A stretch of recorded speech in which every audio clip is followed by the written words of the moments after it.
Assalamualaikum, Syah. Waalaikumsalam, Ustaz. Uh, Kau apply company juga?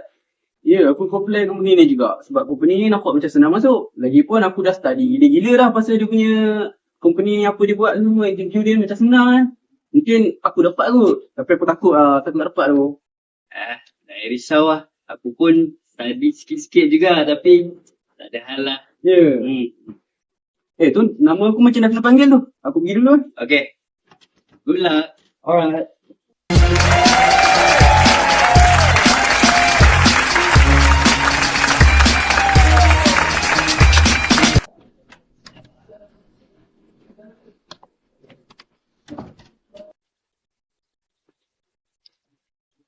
Syah. Macam mana tadi? Aku rasa aku boleh dah dapat job ni. Sebab semua yang orang tanya tadi aku boleh jawab. Memang rasa aku dapat lah job ni. Alhamdulillah. Ish, tak boleh jadi ni. Kalau aku tak buat apa-apa nanti, dia yang dapat. Yelah, aku rasa giliran aku sekarang ni. Aku pergi dulu Okay, sedap boleh? Okay.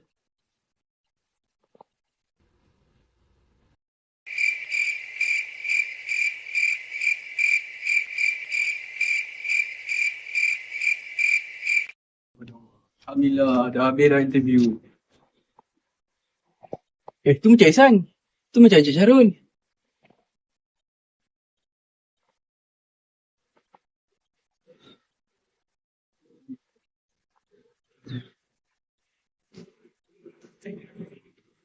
Dapat.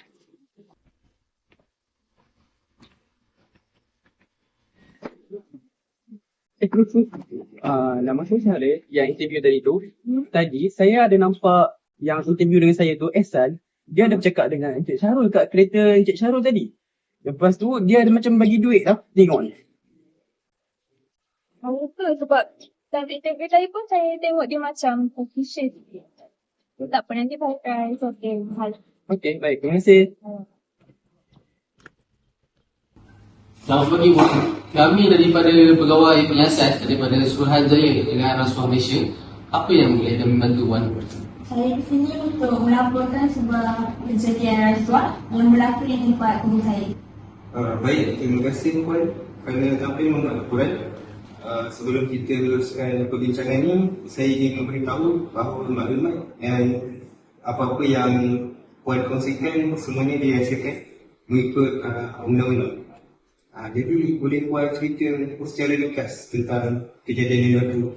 Jadi semasa saya menuju langsungkan, saya dapat maklumat daripada seorang calon bahawa dia ternampak seorang calon memberikan wang kepada pegawai interview. Dan saya percaya bahawa kejadian itu berlaku untuk mendapatkan jawatan secara tidak adil. Okey, baik Puan. Jadi saya nak tahu bila kejadian tersebut berlaku? Kejadian berlaku pada 5 Jun 2026 dalam pukul 10 pagi di bangunan pejabat. Okey. Baik Puan. Tapi untuk membantu siasatan kami ni, Puan ada apa-apa bukti ataupun apa-apa maklumat yang boleh bagi tahu kat kami tak? Seperti mesej, rakaman, perbualan ataupun dokumen. Semua bukti saya ada simpan dalam surat. Baik, jadi tersebut amat penting bagi membantu proses siasatan dan sekejap lagi Puan boleh serahkan bukti itu kepada pihak. Baik, terima kasih atas kerjasama Puan dan perjanjian Puan dalam melaporkan perkara ini. Pihak kami, SPRF memang menelusuri setiap aduan yang berkaitan rasuah. Jadi kami akan meliputi maklumat yang diberikan dan menjalankan siasatan mengikut prosedur yang ditetapkan. Terima kasih. Okey, sama-sama. Jadi sekiranya kalau pihak Puan ada lagi maklumat berhubung kes rasuah ini, Puan boleh hubungi kami dan kami akan hubungi Puan jika ada pertanyaan lanjut. Terima kasih Encik Syarul. Kalau tak, saya tak dapat lah masuk company ni. Tak ada apa lah. Tapi yang penting dapat duit lah. Yeah. Okay. Sebab ni orang dia tuan.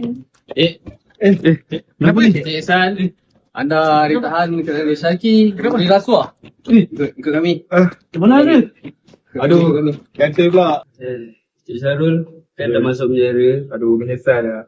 Janji tak nak buat lagi. Tak nak buat lagi. So adik-adik janganlah terlibat dengan rasuah ya. Rasuah ni berbahaya. Betul tak? Betul.